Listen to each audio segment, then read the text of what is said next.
Hello and welcome to SPMI's Academy. Today we'll analyze important newspaper articles of 12th February 2026.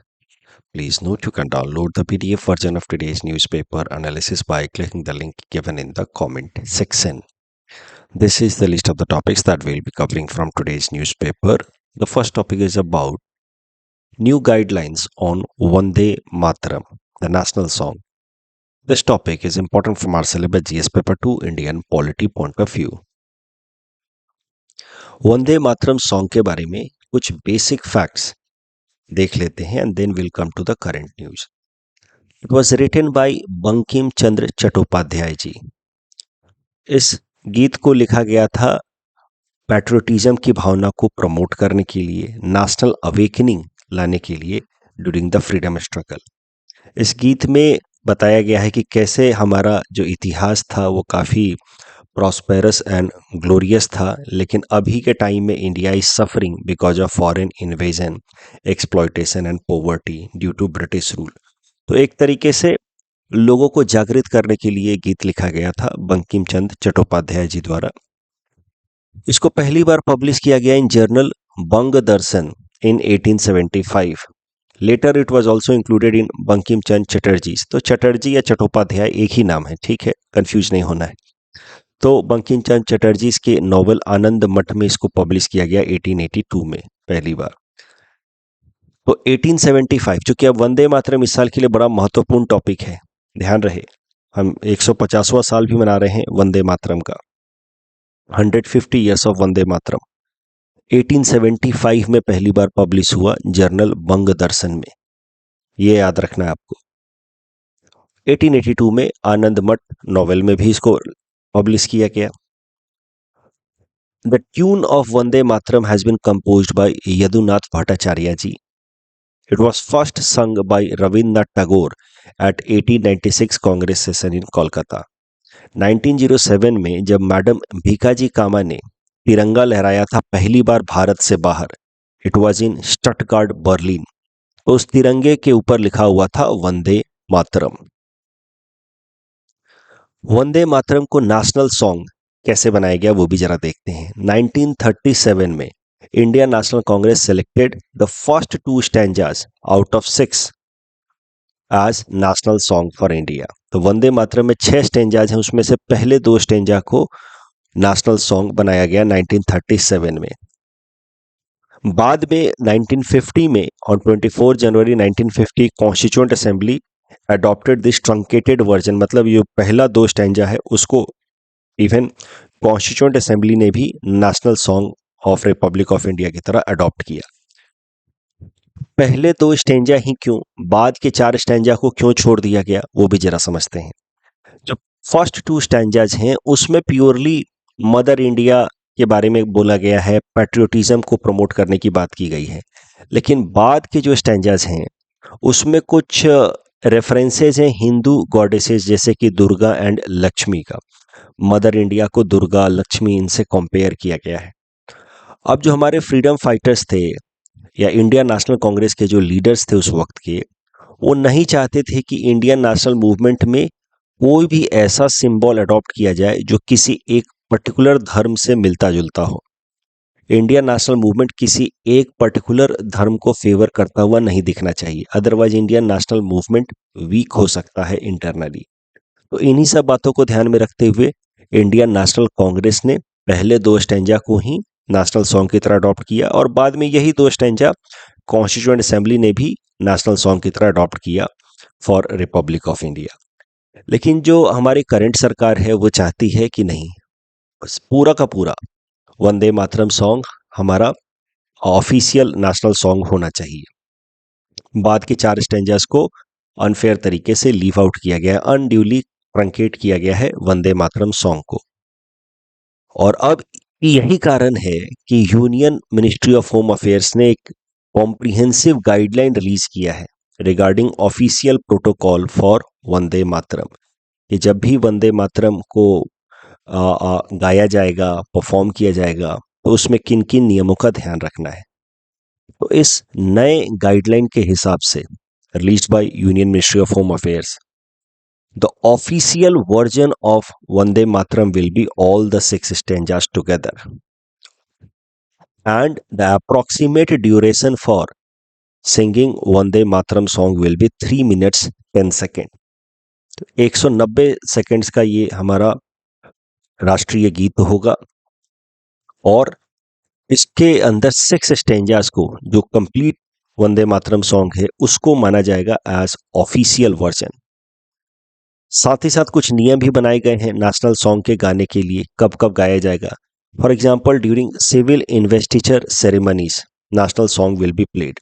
Civil investiture ceremonies मतलब जैसे civil awards दिए जाते हैं, Padma awards या Bharat Ratna award, उस वक्त नेशनल सॉन्ग को प्ले किया जाएगा। On arrival and departure of president and governor at any formal state function, president या गवर्नर या लेफ्टिनेंट जनरल, लेफ्टिनेंट गवर्नर कहीं किसी फॉर्मल स्टेट फंक्शन में आए या उनके जाने के बाद नेशनल सॉन्ग को प्ले किया जाएगा, आने से पहले, जाने के बाद। उसके अलावा when president of India addresses the nation over all India radio and television, उस वक्त भी नेशनल सॉन्ग को प्ले किया जाएगा। Immediately before the presidential address national song will be played.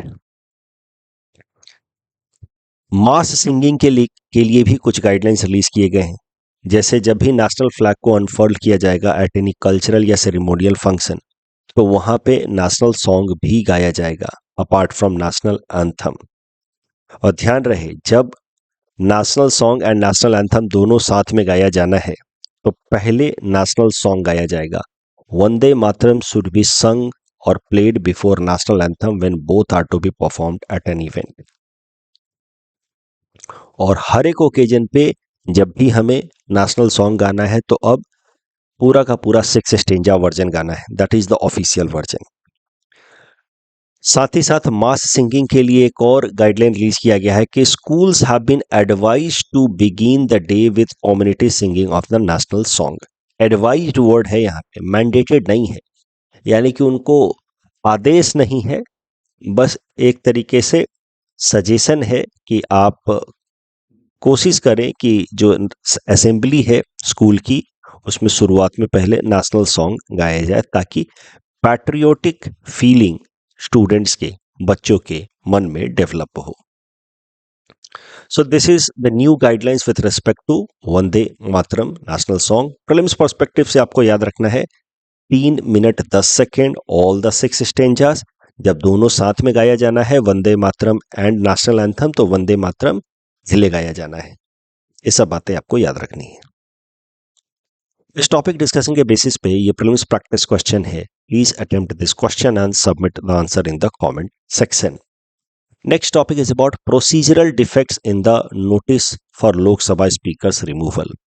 Important from our syllabus GS paper 2 polity point of view.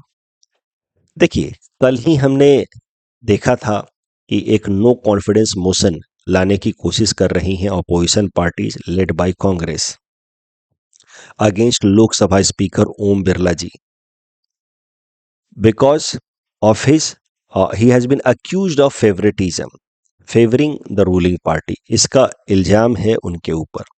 तो इस direction में जो नो कॉन्फिडेंस मोशन का नोटिस अपोजिशन पार्टीज ने दिया है, that notice has been given to secretary general of Lok Sabha. तो ऐसे ही होता है जब लोकसभा स्पीकर को रिमूव किया जाना है। क्योंकि अब ये टॉपिक इस साल के लिए इंपॉर्टेंट हो, तो एक एक पॉइंट हम लोग ध्यान से देखेंगे एग्जाम पर्सपेक्टिव से। तो जब लोकसभा के स्पीकर को रिमूव करना है, तो उस डायरेक्शन में जो नो कॉन्फिडेंस मोशन लाया जाना है, वो नो कॉन्फिडेंस मोशन का नोटिस दिया जाता है to the secretary general of Lok Sabha. तो सेक्रेटरी जनरल ऑफ लोकसभा को अपोजिशन पार्टीज ने नोटिस दिया है। अब न्यूज ये है कि ये जो नोटिस दिया है, सर्व किया है अपोजिशन पार्टीज ने सेक्रेटरी जनरल ऑफ लोकसभा को, उस नोटिस में कुछ फैक्चुअल एरर्स हैं, प्रोसीजरल डिफेक्ट्स हैं। जिस तरीके से उस नोटिस को बनाया गया है, जिस तरीके से उसमें कुछ इंफॉर्मेशंस या डेट्स दिए गए हैं, वो फैक्चुअली इनकरेक्ट है। तो इस ग्राउंड पे ये नोटिस रिजेक्ट हो सकता है। अब इसी कारण से लोकसभा के स्पीकर ओम बिरला जी ने लोकसभा के सेक्रेटरी जनरल को इंस्ट्रक्ट किया है कि आप ये नोटिस को वापस से करेक्ट करें, करेक्टेड नोटिस को पब्लिश करें और फिर लोकसभा स्पीकर यानी कि मेरे अगेंस्ट ये नो कॉन्फिडेंस मोशन लाया जाए। This is the news. Om Birla Lok Sabha speaker directed Lok Sabha secretariat to correct the shortcomings in the oppositions notice seeking his removal. जो भी प्रोसीजरल डिफेक्ट हैं या फैक्चुअल एरर्स हैं उनको रिमूव किया जाए। जो करेक्टेड नोटिस है वो लाया जाएगा in the second phase of on going budget session, जो शुरू होगा 9 मार्च से और चलेगा 2 अप्रैल तक। अब कुछ और फैक्चुअल इंफॉर्मेशन देख लेते हैं। सेक्रेटरी जनरल ऑफ लोकसभा का रोल देख लेते हैं। इसी तरीके से सेक्रेटरी जनरल ऑफ राज्यसभा का भी रोल होता है। The role is purely administrative. उनका काम है इस तरीके के नोटिसेस को रिसीव करना, जैसे सरकार के खिलाफ नो कॉन्फिडेंस मोशन लाया जाना है या लोकसभा स्पीकर को रिमूव करने के लिए नो कॉन्फिडेंस मोशन लाया जाना है, तो इस तरीके के नोटिस को रिसीव करना उनका काम है। वेरीफाई करना कि उसमें प्रोसीजरल रिक्वायरमेंट सारी पूरी हुई हैं कि नहीं, प्रॉपर नोटिस है कि नहीं, सिग्नेचर है कि नहीं, फॉर्मेट सही फॉलो किया गया है या नहीं। और जब एक बार वेरीफाई हो जाए कि हाँ सब कुछ सही है, then forward it to the speaker in case of Lok Sabha and chairman in case of Rajya Sabha. तो ये होता है सेक्रेटरी जनरल का रोल। अब अगर कुछ प्रोसीजरल इनकरेक्टनेस है इन द नोटिस, तो उस केस में सवाल ये उठता है कि क्या सेक्रेटरी जनरल उस नोटिस को रिजेक्ट कर सकते हैं? आंसर इज नो, रिजेक्ट नहीं कर सकते। Can secretary general of Lok Sabha reject a motion for removal of the speaker? Answer is no, reject नहीं कर सकते। वो रिटर्न कर सकते हैं to the opposition parties highlighting the defective points, ताकि अपोजिशन पार्टी वापस से करेक्ट करके वो नोटिस दोबारा से लोकसभा सेक्रेटरी जनरल को दे। तो ये सब आपको याद रखना है। अगर प्रोसीजरल इनकरेक्टनेस है भी तो उस ग्राउंड पे सेक्रेटरी जनरल रिजेक्ट नहीं कर सकते। सेक्रेटरी जनरल रिटर्न कर सकते हैं और कह सकते हैं कि यहाँ पे ये प्रोसीजरल इनकरेक्टनेस है, आप इसको करेक्ट करके वापस से सबमिट करें। अच्छा, मान लीजिए कि सेक्रेटरी जनरल ने अपने तरफ से वेरीफाई कर दिया और वेरीफाई करके लोकसभा स्पीकर को दे दिया कि हमारी तरफ से तो ठीक है, और लोकसभा स्पीकर को लगता है कि इसमें कुछ प्रोसीजरल डिफेक्ट्स हैं, इस पर्टिकुलर नोटिस में कुछ डिफेक्ट्स हैं, तो क्या लोकसभा स्पीकर उसको रिजेक्ट कर सकते हैं उस नोटिस को? तो answer is yes. Lok Sabha speaker can technically reject but only on very limited procedural grounds. बड़ा लिमिटेड, किसी नैरो तरीके से डिफाइंड कुछ एरियाज हैं जिसके बेसिस पे Lok Sabha speaker can reject the no confidence motion notice against him. But सवाल यह है कि क्या लोकसभा स्पीकर रिजेक्ट करेंगे? अपने खिलाफ जो नोटिस है नो कॉन्फिडेंस मोशन का, उसको सेक्रेटरी जनरल ने भी अप्रूव कर दिया, क्या उसको लोकसभा स्पीकर रिजेक्ट करेंगे? जवाब है नो। करने को कर सकते हैं इन सम लिमिटेड एरियाज, बट वो करेंगे नहीं, क्योंकि इससे क्या है कि उनका खुद का गुडविल, अपना खुद का इमेज खराब होगा। क्यों ऐसा काम करना? अब आपके मन में सवाल उठेगा कि सर अपने पोजीशन को बचाने के लिए ऐसा वो करेंगे, नहीं तो उनके खिलाफ नो कॉन्फिडेंस मोशन पास हो गया तो फिर तो उनको अपनी सीट छोड़नी पड़ेगी। बट जवाब इसका यह है कि नो कॉन्फिडेंस मोशन स्पीकर के अगेंस्ट पास होगा नहीं। ना आज तक कभी हुआ है, कल भी हमने देखा 3 बार लाया गया लेकिन कभी हुआ नहीं है। इस केस में भी होगा नहीं। इसलिए नहीं होगा क्योंकि स्पीकर होते तो रूलिंग पार्टी से ही हैं, भले is expected to act in impartial manner, होते रूलिंग पार्टी से ही हैं, और रूलिंग पार्टी के पास मेजॉरिटी है on the floor of Lok Sabha, इसीलिए तो वो रूलिंग पार्टी है, रूल कर रही है। तो और इस केस में फिर स्पीकर के अगेंस्ट इफेक्टिव मेजॉरिटी कलेक्ट कर पाना for his removal is not possible.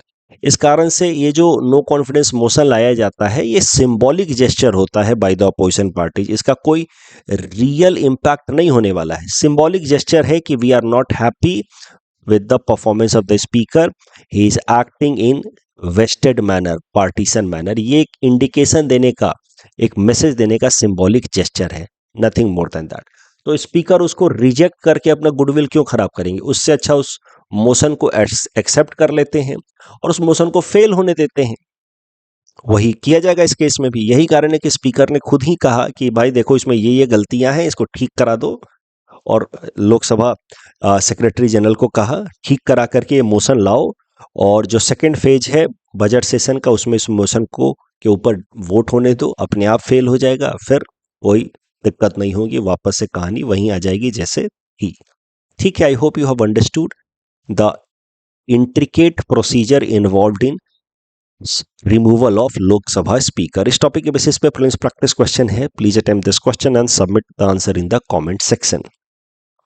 Next topic is about private member bills, important from our syllabus GS paper 2 Indian polity once again.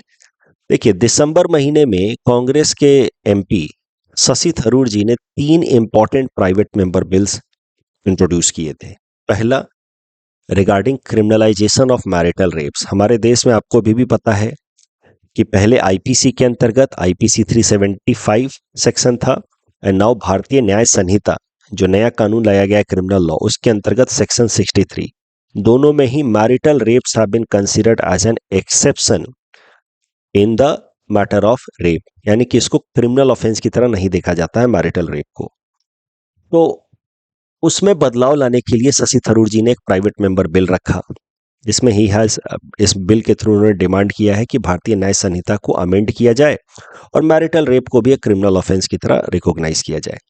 दूसरा बिल उन्होंने रखा राइट टू डिस्कनेक्ट बिल, जिसमें इस bill की मदद से occupational safety, health and working condition code of labour code, जो 4 labour code है उसमें से ये कोड को अमेंड करके राइट टू डिस्कनेक्ट प्रोविजन को भी ऐड करने की बात की गई है, ताकि जो लोग हैं, वर्कर्स हैं, एम्प्लॉयज हैं, उनका बर्नआउट को प्रिवेंट किया जा सके। एक सर्टेन आवर्स के बाद उनको कोई मेंटली हैरास ना कर पाए विथ रिस्पेक्ट टू वर्क। इस मकसद से राइट टू डिस्कनेक्ट बिल रखा गया। तीसरा बिल उन्होंने रखा है with respect to state reorganisation. इस बिल में ये कहा गया है कि एक परमानेंट कमीशन होना चाहिए फॉर रीऑर्गेनाइजेशन ऑफ स्टेट्स, ताकि जो स्टेट की बाउंड्रीज हैं उनको हर कुछ टाइम पे रेगुलर तरीके से ऑल्टर किया जा सके as per the new emerging data, economic viability and public opinion. State boundaries के ऑल्टरेशन में के लिए एक परमानेंट कमीशन होना चाहिए। स्टेट रीऑर्गेनाइजेशन को लेकर के मैंने जो करंट अफेयर्स रिवीजन शुरू कराया उसमें भी डिटेल में सारी बातें बताई हैं कि कैसे पहले एसके धार कमीशन बनाया गया, उसने रिजेक्ट कर दिया reorganisation of states on linguistic ground. S K Dhar commission के आइडिया को ही जस्टिफाई किया जेवीपी कमेटी ने। बाद में फजल अली कमीशन बनाया गया। फजल अली कमीशन अग्रीड कि हाँ ठीक है, state reorganisation could be done on linguistic ground, but at the same time economic viability, public convenience, इन सब का भी ध्यान रखना है। तो आई होप आपको वो सारी बातें याद हैं, राइट। अभी जरा बात कर लेते हैं briefly about private member bills. ये तीनों बिल प्राइवेट मेंबर बिल की तरह रखा गया है। प्राइवेट मेंबर बिल्स उन बिल्स को कहा जाता है जो लोकसभा या राज्यसभा में रखा जाता है by those members of the house who are not part of the government, जो मिनिस्टर पोस्ट होल्ड नहीं कर रहे हैं बेसिकली। जब वो कोई बिल अपने तरफ से रखते हैं तो उस तरह के बिल को कहा जाता है प्राइवेट मेंबर बिल। तो ध्यान रहे, रूलिंग पार्टी का भी मेंबर ऑफ पार्लियामेंट है, जैसे बीजेपी का भी अगर कोई एमपी है लेकिन अगर मिनिस्टर नहीं है तो वो अगर बिल रखेंगे तो उसको कहा जाएगा private member bill. It generally taken on Fridays. Private member bills का पास होना अगेन कठिन है, क्योंकि जनरली वही बिल पास होते हैं जो सरकार लेकर के आती है। गवर्नमेंट बिल ही पास होते हैं क्योंकि सरकार के पास मेजोरिटी है। प्राइवेट मेंबर बिल जो है जनरली पास होते नहीं है, क्योंकि प्राइवेट मेंबर बिल्स जो हैं वो जनरली ऑपोजिशन पार्टी के मेंबर ऑफ पार्लियामेंट लेकर के आते हैं। रूलिंग पार्टी वाला अगर कोई लाना चाहता है प्राइवेट मेंबर बिल, तो रूलिंग पार्टी का है, वो अपने ही मिनिस्टर्स को रिक्वेस्ट कर देता है, तो उस हिसाब से वो बिल आ जाता है। भारत में अभी तक सिर्फ 14 प्राइवेट मेंबर बिल्स पास हुए हैं और 1970 से अभी तक कोई भी प्राइवेट मेंबर बिल पास नहीं हुआ है। अगर कोई प्राइवेट मेंबर कोई बिल रखता भी है, सरकार को अच्छा लगता है वो बिल, उसके प्रोविजंस, तो सरकार क्या करती है, उस बिल को तो डिफीट होने देती है, क्योंकि सरकार के पास मेजोरिटी है तो उस बिल को डिफीट होने देती है, लेकिन बाद में उसी बिल को रीस्ट्रक्चर करके सरकार वापस से बिल ले आती है। तो 1970 से तो यही हो रहा है, प्राइवेट मेंबर बिल कोई पास नहीं हो रहा है। टॉपिक के बेसिस पे प्रीलिम्स प्रैक्टिस क्वेश्चन है। Please attempt this question and submit the answer in the comment section. तो स्टेट रीऑर्गेनाइजेशन की बात हमने की थी, मैंने बताया एसके धार कमीशन, फजल अली कमीशन। तो स्टेट रीऑर्गेनाइजेशन के ऊपर मैंने ये प्रैक्टिस क्वेश्चन दिया हुआ है जीएस पेपर 2 इंडियन पॉलिटी का कि स्टेट रीऑर्गेनाइजेशन से फायदे क्या हुए, नुकसान क्या हुए। आप इस क्वेश्चन को अटेम्प्ट कर सकते हैं on the basis of discussions that we have done in current affairs in the past including the revision. If needed you can read the hints also. Next topic is about Polyrhachis garbhangensis. Prelims perspective से important है। देखिए, गुवाहाटी के outskirts में गरभंगा reserve forest है, यह बात आप जानते होंगे। वहां पे एक न्यू एंट स्पीसीज मिला है जिसका नाम रखा गया पॉलीआर्किस गर्भांगेनेसिस। गर्भांगेनेसिस नाम तो रखा गया है बिकॉज ऑफ गरभंगा फॉरेस्ट या Garbhanga reserve forest. It is a new species of ant and it is overall part of Assamese spiny ant group. तो एसेमीज स्पाइनी एंट ग्रुप को बिलोंग करता है ये नया एंट स्पीसीज जो फाइंड हुआ है गरभंगा पॉलीआर्किस गर्भांगेनेसिस। बट बाकी जनरली जो एसेमीज स्पाइनी एंट होते हैं वो प्योरली ब्लैक कलर के होते हैं। ये पॉलीआर्किस गर्भांगेनेसिस ब्राइट येलो ऑरेंज एब्डोमेन है, इसका एब्डोमेन इसका ब्राइट येलो ऑरेंज है and it has curved spines on its body which protect it from predator। तो स्पाइनी एंट असमीज स्पाइनी एंट ग्रुप को ये बिलोंग करता है नया एंट स्पीसीज जो मिला है गरभंगा रिजर्व फॉरेस्ट में। इस टॉपिक के बेसिस पे प्रीलिम्स प्रैक्टिस क्वेश्चन है। Please attempt this question and submit the answer in the comment section. Lok Sabha speaker के रिमूवल से रिलेटेड जो प्रश्न है, the speaker can be remove from the office by resolution passed by a special majority. No, special majority नहीं चाहिए, effective majority चाहिए। तो पहला स्टेटमेंट गलत हो गया। The motion can for removal of the speaker can be moved only after giving 14 days notice. This statement is correct. The speaker continues to perform their duties even after resolution for removal, that is wrong. So बस दूसरा statement correct है, तो correct answer will be 1 only. यहाँ पे option D को थोड़ा correct करना पड़ेगा, 1 2 3 कर दिया मैंने गलती से, दोनों सी एंड डी दोनों ऑप्शन एक ही हो गया था। यहाँ पे तीनों स्टेटमेंट सही हैं जो यूपीएससी ने पूछे थे।